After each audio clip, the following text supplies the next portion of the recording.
I want to welcome everybody to our third and final Lunch and Learn hosted by the Indiana Association of Soil and Water Conservation Districts.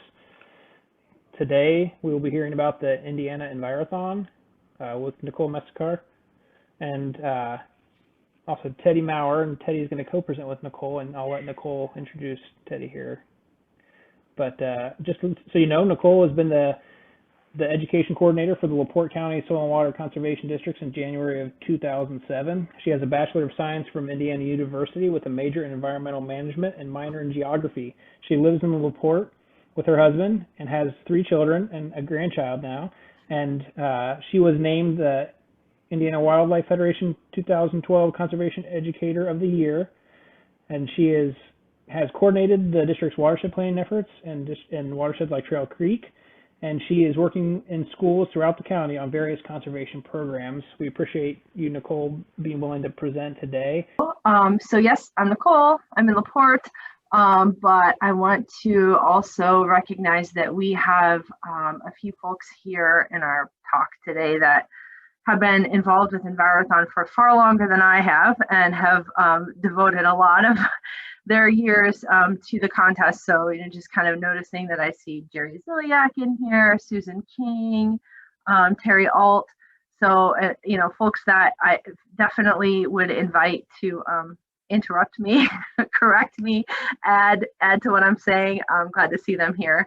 So I did prepare some slides, but as Joe said, I'd like for what we do today to be sort of conversational, because I do have sort of a motive, and my motive is to get more districts involved in the Envirothon in some way. So what I'm hoping that you're all here for is to find out how you can be more involved at whatever level you choose to be so, and how Envirothon maybe could benefit your programming or what you already do in your district. So one of my and most entertaining Envirothon teams, many of the students come and they're very serious and they're there to work, and some of them are there to joke and I like them both. But this is I think this is from a 2012 Northwest Indiana Envirothon, and they all wore t-shirts with their school name on the front and then funny tangentially related quotes on the back, and this is one of my favorite ones. So in a nutshell, Indiana Envirothon is an environmental competition for high school students, in the way that maybe Science Olympiad or Academic Decathlon or Spell Bowl, or if you're familiar with any of those, in that vein. But Envirothon is really so much more than just an academic competition. So the history of this thing is it started in 1979 in Pennsylvania. It was first called the Environmental Olympics. And I think that first year there was like 20 teams from the whole country at the first Pennsylvania contest. It's grown a lot. Pennsylvania still continues to be sort of the leader of the Envirothon. I don't know if leader is the right word, but they do a lot. They have a great curriculum. They have it in as part of their curriculum in a lot of their schools. Just do a really lot with it. It started in 1991 in Indiana, the best I could tell. So Jerry, if that's wrong, definitely interrupt me. But I believe we started in Indiana in 1991. So this year is our 30th year doing Envirothon in Indiana. And boy, just hearing the stories over the years of how different it used to look, where people would come in these giant army tents and camp out for a few days at Fort Bend in Indianapolis, is just, it's really changed. And that's cool. And there's a lot of variability in the way that different, regionals put their contest on. So back to that, it's an environmental contest for high school students. It's more than that. This is the mission of the National Conservation Foundation, which is the sponsoring organization of the Northwest Envirothon. And I think it's important because it talks about this in way bigger terms than just, a competition for high school kids. So their mission is, the mission of the NCF Envirothon is to develop knowledgeable, skilled, and dedicated citizens who have an understanding of natural resources and are willing and prepared to work towards achieving and maintaining a balance between the quality of life and the quality of the environment. So, that's a little bit more than like the Spell Bowl, right?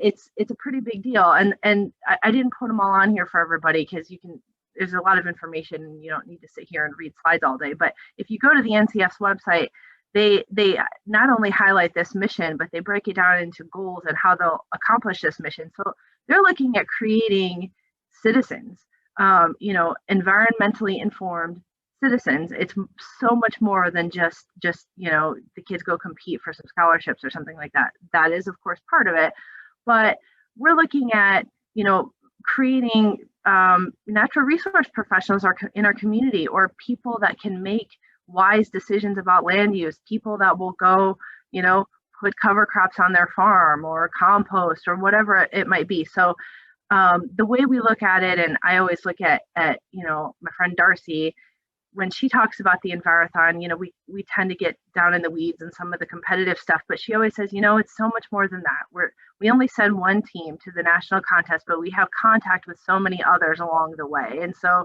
we want to really always keep this mission in mind. And I think we do a really good job of that. And that's where, I told you guys I have an agenda. I would like more districts to be involved with the Envirothon. And I want you to see it this way. It's another way to reach people and teach them the stuff that we want to know that we're out there teaching, right?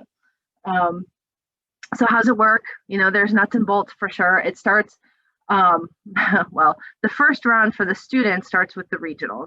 You can see this map here. These are where our regionals are. So I do the LaPorte one. We have the Northeast contest, the North Central contest, the Central contest, the Southwest, West Central. So they're loosely related or based on geography, but we've had this come up plenty of times where we have some schools that maybe are kind of in the middle of two contests, and so that's not a real hard and fast thing. It's more about where are people willing to put these contests on. You can see we do have kind of a large gap here in this part of the state. So that's where we are. One of my big asks for you guys today is we don't have anybody running the central contest anymore. So as of right now, that contest is kind of waiting for a new leader. So maybe be thinking about that. So these happen, not all on the same day necessarily, but all within a couple of weeks of one another. They're run, pretty similarly. We have presenters. The Envirothon has 5 different subject areas. So we have soils and land use, aquatic ecology, wildlife forestry, and then there's a current issue that changes every year. This year it was water resources management, related to groundwater and water budgets, that type of thing. And so the students have to prepare for all 5 of those subject areas. But as I said, we're not just there to offer a contest. We're there to, create citizens, right? So at our regionals, we have presenters who are experts in their field. They volunteer to spend the day with us. This is Gene Matzad. I don't know if anyone knows him, but he's a retired ag and natural resources educator from Purdue Extension. And he was my soils guy for years. And so he would come out and, do our soils presentation, and really spending a lot of time just learning with the kids and teaching the kids. So we have the 5 resource presentations. This is my oldest daughter right here, and this is my son-in-law. Just, celebrity sighting right there. Nicole's kids, they were Envirothon kids. And they spend some time learning about the stuff. We feed them lunch, they take a test, and hopefully we have more contact with them prior to that and after that. So who puts these things on? We put these things on. This is a soil and water conservation district outreach program with our sponsoring agency being the SWCD. What do they do? Like I said, there's a lot of variability with the way that people's contests look day of, but so much of it starts prior. It's developing those relationships with your schools, your potential coaches, your FFAs, your 4-H, your homeschool groups, your green teams, your environmental action clubs. All of those groups are eligible to form a team.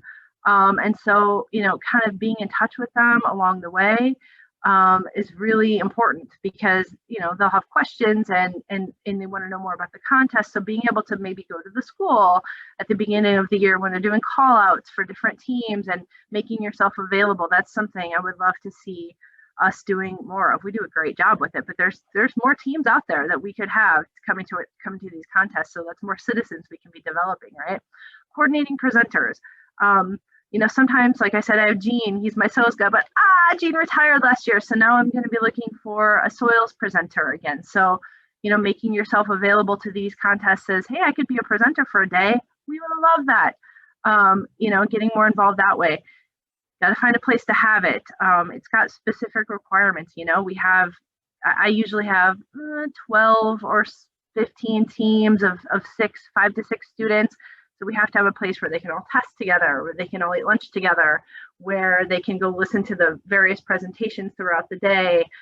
Maybe ideally a little bit of a hands-on spot where there's some trees or some soil or, some birds or something like that is always nice. So that's the role of a regional coordinator, providing that support along the way. So I'll talk more about it in a minute, but lots of support required for our teams and coaches this year. But in a normal year, it might be, oh, hey, I went to this link and it's not working.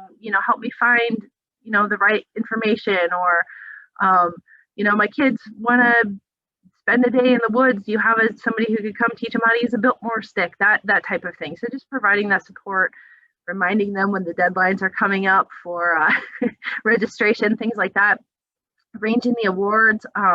We do have some, long-term Envirothon people in the state that usually get those ordered and sent for us, but making sure, they know how many teams you have and that type of thing.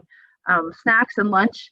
I'm very blessed that my district, I don't know if any of you know Gene Schmidt, maybe you've heard of him, but he's very supportive of Envirothon. So we do have a kind of a nice plump budget for snacks and lunch. So I never have to go, asking for donations or whatever, but that's a thing that, you may have to do, looking for donations. You can see here, 1 year Smithfield Foods gave us all like 50 pounds of bacon for each contest. So we had to arrange to, serve breakfast with all this bacon and different things like that. So we get the, just working with the things you have, the state committee. So the regionals tend to be fairly autonomous, but we do work, hand in hand with the state committee. So just being able to, attend those meetings as they come up if necessary, and, keeping the state committee posted on when your contest is going to be and where, and you have to cancel because you don't have enough people or it's a snow day or,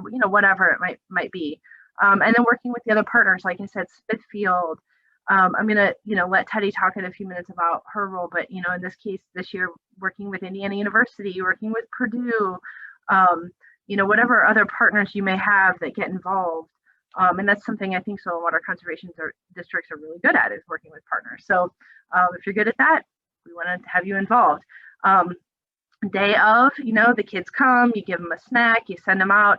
You need to have people that are there to help you throughout the day. So I have my team that leads the different Envirothon teams to their stations, make sure that they are not rude to our presenters, make sure that the presenters stop on time so we're not behind schedule.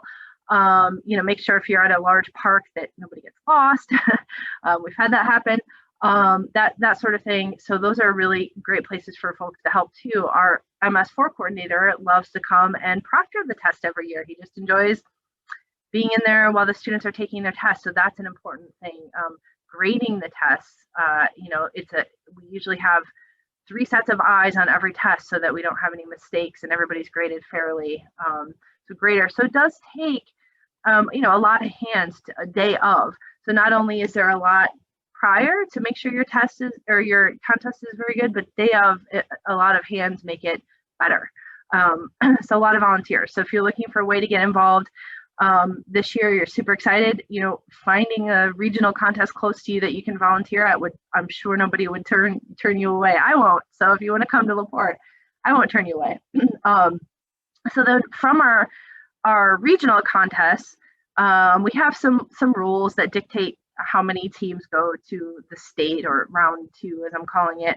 It's either 2 or 3 depending on how many you have.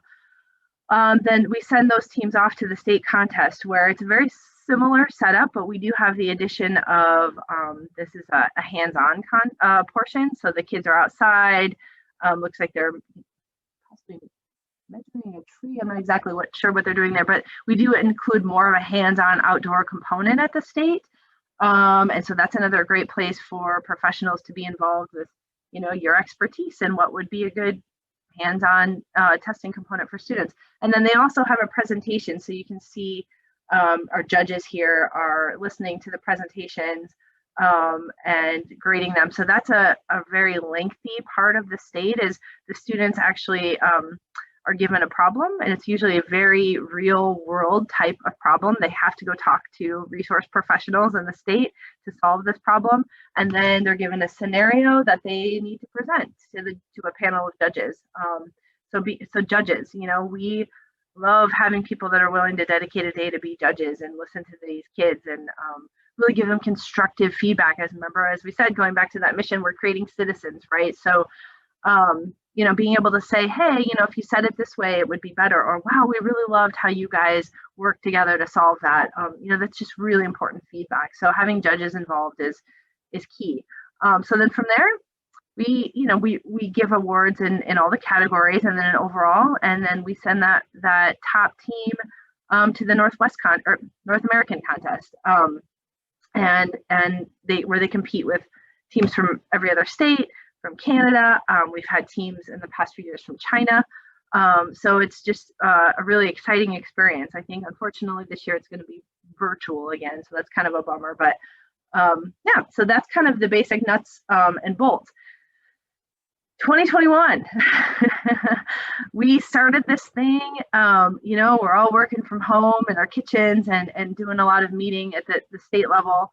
What are we going to do? How are we going to do this? How do we do a virtual contest? And, you know, the NCF was wonderful. They put on fantastic webinars, and, you know, here's a lot of possibilities, but that was overwhelming for us as well. You know, should we use Google? Should we use Zoom? Should we, you know, mail kits to each school and record it? And there were so many possibilities. So thankfully we were able to partner with Teddy at Indiana University, who I'll turn over to in a second.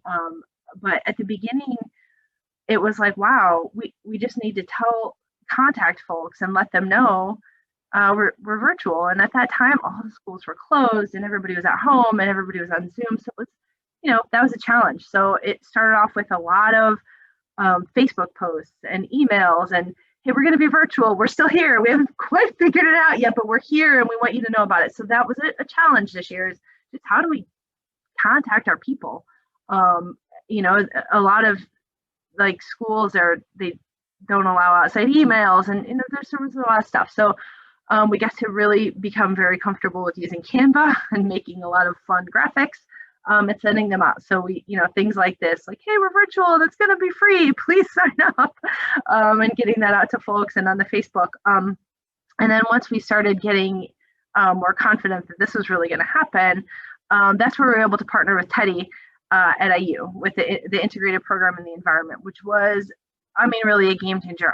I don't think it's overstating it to say we couldn't have done it without this partnership. It was massive. So I guess I think what I'll do here is let Teddy kind of pop in, and you know, she showed up to an Envirothon meeting one time and was like, hey, hello, IU is really into this, what can we do? And as it turned out, thank God she did that. So just, you know, Teddy, if you would talk a little bit about that partnership and what it looked like on your end, and I would love for people to hear, because it was so important for us.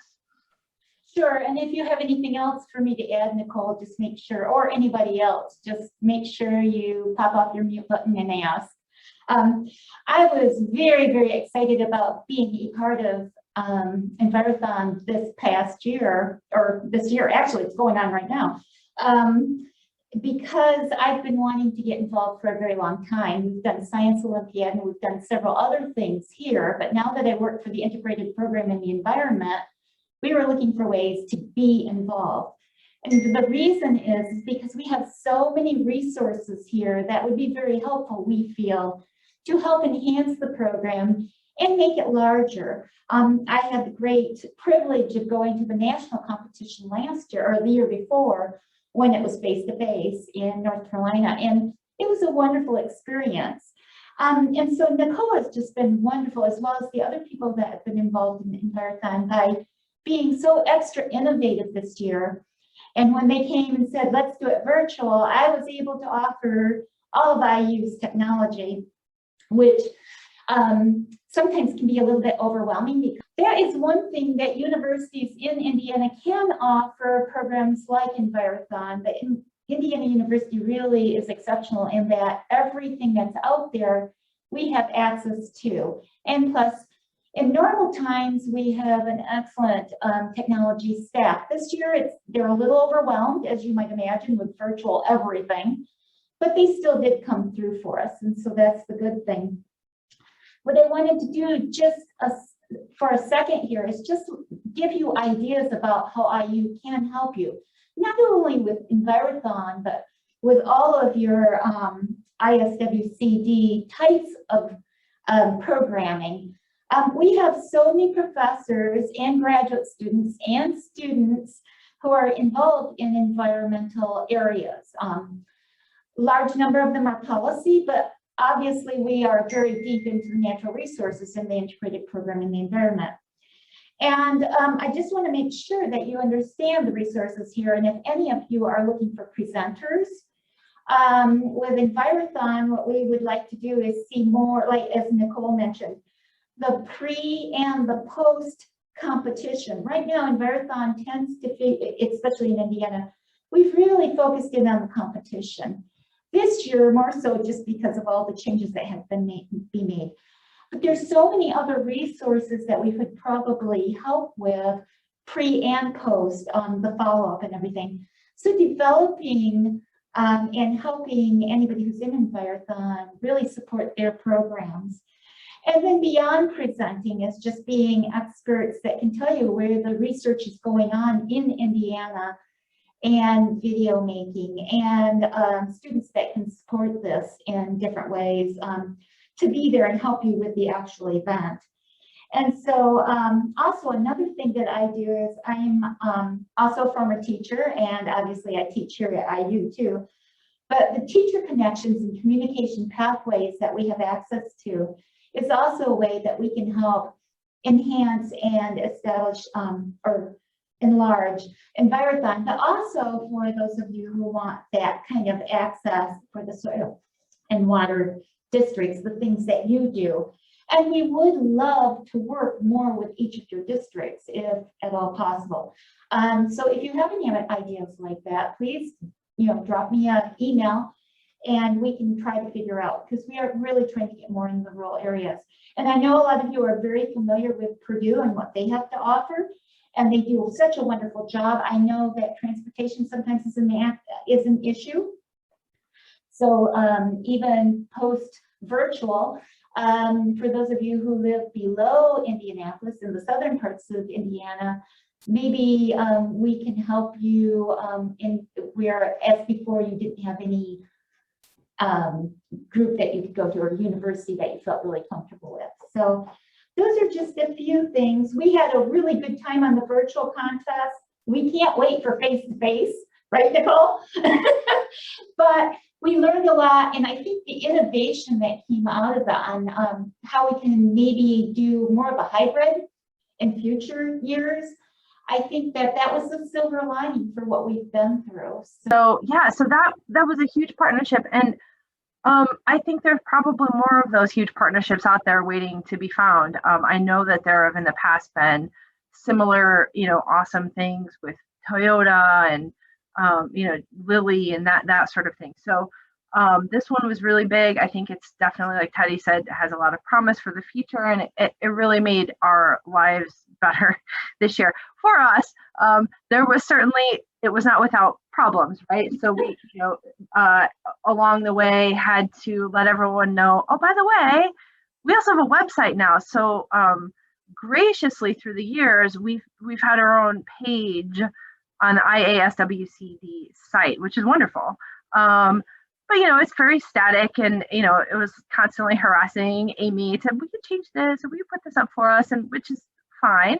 But we realized, we need a website to be able to have some functionality that we can't just have on somebody else's page. So then it was, how do we tell everybody we have a website? So back to Canva, and lots of more more posts like this. So I'm just going to show you guys our website. So what we were able to do with our website is have registration links. So we were able to get the coaches registered for the contest right through the website, whereas usually we send them a booklet with all of the rules and information in it, and then each category has different reference materials, that type of thing that we send.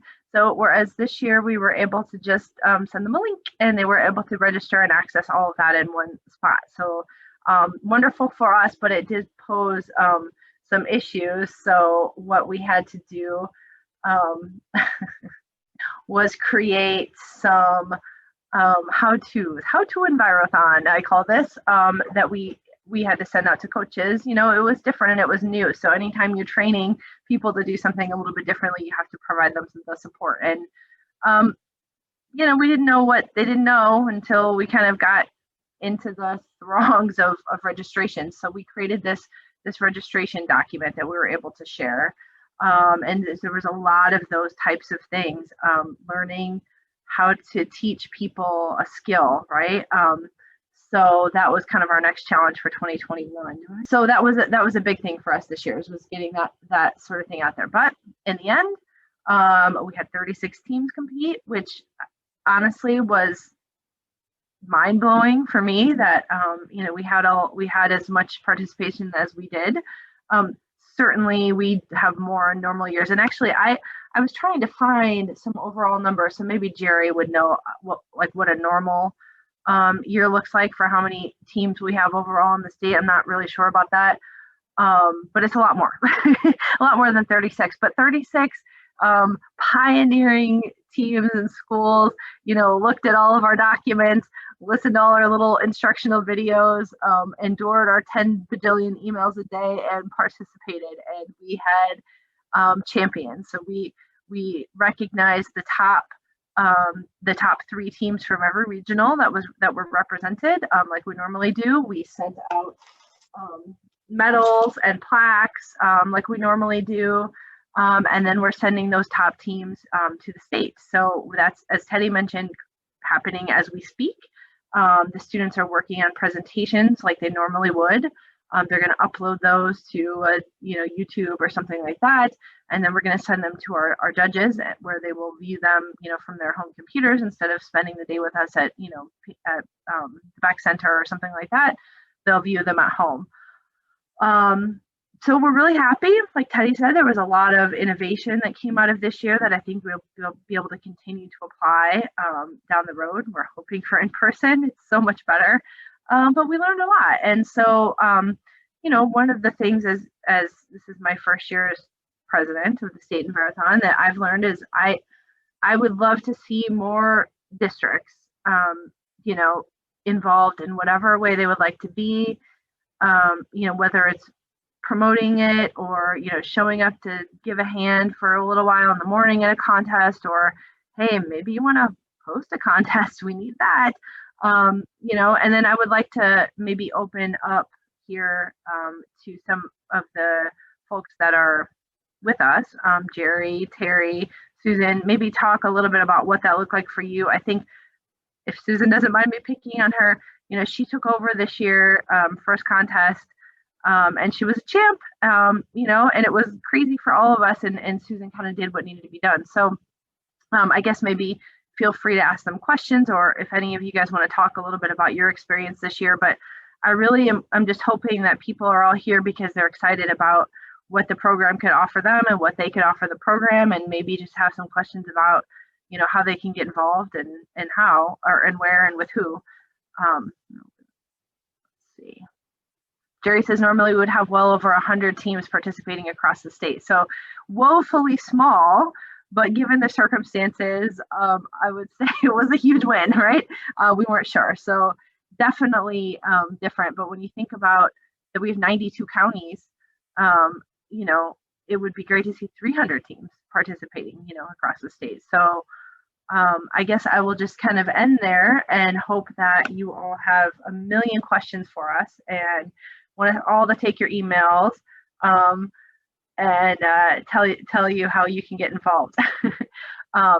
one of the things that I would like to see happen in the future, and is maybe looking at some possible Envirothon committees.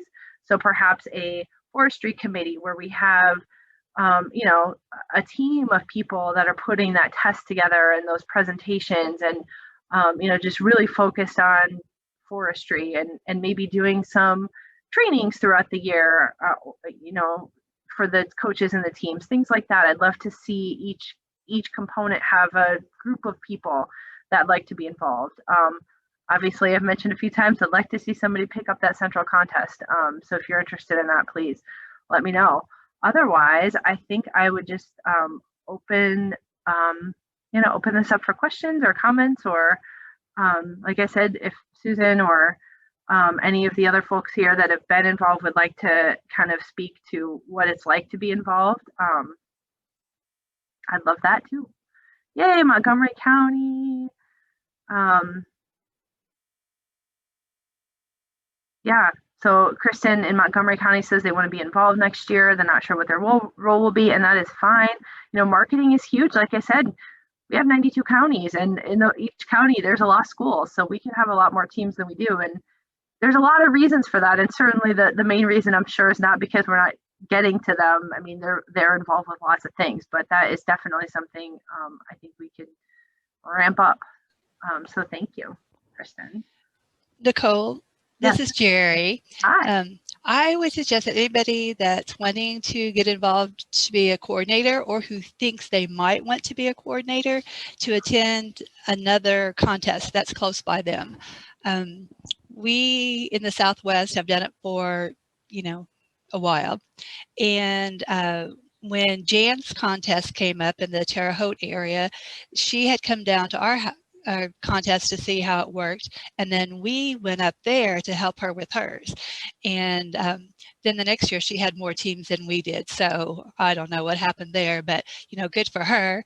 And and it's really not as difficult. I mean, it sounds kind of intimidating, but when you get down to it, it's not, and it really is a lot of fun, especially when you get to partner with all the other people in the surrounding counties, and it makes for a fun day. Yeah, 100%. When I wanted to start the Northwest contest, the very first thing I did was reach out to Darcy, and she invited me to come to her contest, and I did. I think I may have attended 2 of her contests before I did my own. And I think seeing it makes a world of difference. Like you said, it seems like maybe it's an intimidating thing, and but just seeing it all happen, it's exciting, and there's a lot of great people there, and the kids are hilarious, and you know, and a lot of those students, you know, I'll just tell you a story, you know, back to the mission of the NCF. I have a student, his name is Ed. He was a student many years ago, and he came from La Crosse, and was a total goober and just acted very silly at the contest, but you know, had a lot of interest, and we kind of, you know, hit it off as far as, you know, he had a lot of questions for me about my job and what we did, and he ended up graduating, and we gave him a scholarship to go. I think he was going to be a geologist. Well, he did a year in college and decided he didn't want to be a geologist, so he enlisted in the military.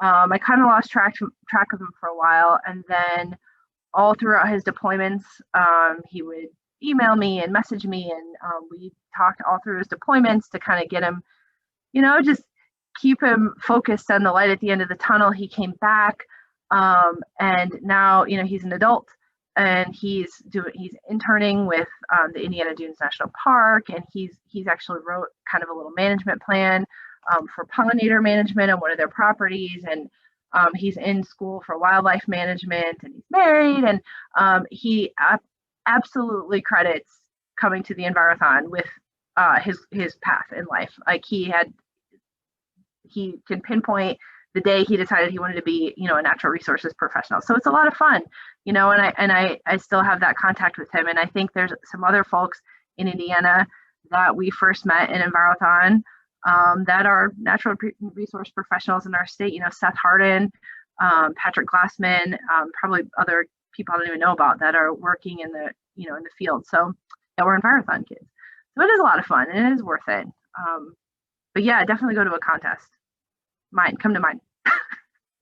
Nicole, this is Susan, Hi, Southwest Indiana coordinator. I would just like to give some credence to all the work that was put into this virtual contest that we held. Being the Southwest person of contact, it was really intimidating not knowing the virtual platforms that were going to be used, how you manipulate things to get them where you want them. Teddy and Nicole went so far as published flyers for us. They sent us suggestions for letters that we could send to our FFA teachers. A lot of the background work that we would normally do ourselves, they pushed that out to us. They sent us key dates, when you had to have your registration in, when your proctors need to be nominated, how the whole proctoring system worked. We had our own team contact lists because we already have a competition established in Southwest. But I just wanted to say how appreciative I am for all the background work that got done. And I basically just picked up the ball from Nicole and Teddy and did my part, and we were successful, but there were some pretty tense times. 8:30 at night emails and text messages because a team messed something up or they scored something incorrectly, and it was all just, everything just worked. So I just wanted to say thank you for all the background work that you did. We could not have done this without your help. We couldn't have done it without all of us. So I mean, just the fact that, the regional coordinators were out there going, God, I don't know what's happening here, but I'm going to ask a question. And I think that's just really helpful. I think, we do have a lot of experience amongst us, folks that have been there for a long time and doing it all kinds of different ways. And I definitely want people to feel supported, jumping on board, because we're here to do this not only for the kids, but for each other. This is such a cool way for soil and water conservation districts to, do something that nobody else is doing. So, and I'd also be remiss if I didn't mention that, I mentioned to you guys at the regionals, we usually have our presenters that show up and do their presentations that day. This year, not being in person, we had to ask folks to record. And that was a little, out of some folks' comfort zones and a little bit time consuming and took a different set of skills. So what we did is for each subject area, rather than having an in-person presentation, we had them record their presentations. And those are all, if you guys want to see them, all on our websites, on our website. And then we also have a YouTube. So they're all kind of, Stephanie McLean did our soils one here. So they're all embedded. And then we put everything up on the YouTube and our Facebook as well. So we think Envirothon is really, we're really rocking the social media, let me tell you. We don't have a Twitter. So that is a place where if you really know about Twitter and want to get involved, I'll take it. I don't use Twitter. I don't really know much about it, but yeah, so those are all on there. And that was definitely another challenge we had, was how are we going to get these presenters connected with the kids? And all of the presenters really rose to the challenge as well. So, we have all of them up here. We have a couple of different ones for our current issue. We have the video one, and then also a PowerPoint that came from USGS. So all good stuff. There's a lot of support out there. There's a lot of enthusiasm for this contest and a lot of folks that have been involved for a long time, but that's kind of where I sit. I see we've got folks that have been, dedicated many, many years, and I don't want that enthusiasm and, knowledge base to just kind of go away. So Jerry says the Envirothon has evolved so much over the years, especially this past year where so many changes had to be made, mostly to keep up with what was happening. The website is bright, colorful, and engaging. It's just not the old Envirothon that it used to be. And we do have to keep up. These kids are, it's like a new app every day, oh, Snapchats for old people. Like Snapchats for old people, when did that happen? Now we have to figure out the new thing. So so we have to, it is, like Jerry says, constantly keeping up. So I'm getting too old for this myself. So if you guys know the new app, please let me know. Hey Nicole, I have a question. You know, Yeah. we talked a little bit before we started, but obviously COVID's made us do things in a different way. How do you foresee kind of a combination of the technology and then the old way kind of merging as you move forward? You know, what do you see in that? I know, like for the association, we've already talked about, yeah, you know, this is an opportunity for us to provide more content to members because we can do both the virtual and the in-person meetings. So how do you see that going for Envirothon? Yeah, that's a great question, and that's something Teddy and I talk about a lot. It's pretty exciting, really, because so for example, I think I mentioned during the regionals, we have a team of at least 3 people grading. Okay, this year Google graded for us, and there was no, you know, I have a running issue at my regional. One of my colleagues that comes to grade every year, we always have a running bet. How long will it take Laura to grade one of the keys? Because she doesn't ever hear, but it's really easy to do, right? Because we're humans, and the human error factor comes in. So I'm looking at, wow, you know, how can we continue to have Google do the grading for us and save us time? That's something I know other folks have said this too at their regionals. If you have a lot of teams, the grading takes a long time, and sometimes I know I've had my teams, especially where I'm at with the time zone issues, but have to leave before they know how they did on their test because it just takes so long. So I think that's something that can really advance things for us, is figuring out how to continue to use a platform that, you know, an online testing platform. You know, pen and paper is quaint, but it's definitely time consuming. And then, you know, these virtual presentations as well. That's definitely something that I think we can employ more of, even if it's just maybe to prepare, you know, get them prepared ahead of time to have those presentations available. You know, there's a lot of that type of thing that I can see being helping them prepare, because a lot of times, you know, they're doing the preparation on their own. So to be able to have those things available for them when they're ready to use them, I think is going to be a big thing for us. So I'm trying to figure out a way that we can get laptops at every competition so the teams can input, to just continue the online testing format. So even in person, they can just input all of that, and we have Google graded all of the competition.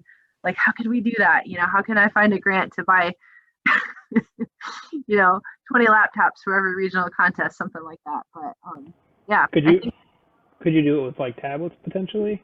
I don't see why not. I think if it can run Google, here there's Teddy, if it can run Google, I don't see why we couldn't use a tablet. Another thing that I want to mention, because we have the website now, we put some of the videos, the resources on there. We were able to talk with classroom teachers and allow them to use resources available, which I think really, really helped promote Envirothon. They might not have had a team this year, but they're getting a better understanding of how to use the materials. And even if we could have a few videos just on concepts, different concepts alone, having that website and that potential there, I think we can have a better relationship with classroom teachers and other, you know, FFA groups and 4-H and homeschool, because everybody will know where to go for that. And so I think that was an innovation that really worked in our favor. A lot of great feedback from teachers who had never even heard about Envirothon before. So just add that. True. I see Bree in here. I'm going to call on you, Bree, because Bree is new in Newton County, newish in Newton County, and got on board and ended up making our judging template. So when the judges are listening to the Envirothon presentations, they usually have like a little score sheet that they can check off, you know, 10 points, 9 points, whatever. And Bree kind of digitized that and put it into Google. So once again, Google is going to compile all that for us. And was just really excited to see, you know, her kind of jump right in with both feet and get involved with Envirothon. So yeah, so I think there's plenty of places for people to get involved in whatever level they're comfortable with. You know, I think any contest in the state that's out there would love to have you pop in and visit, see what's going on, spend some time with us.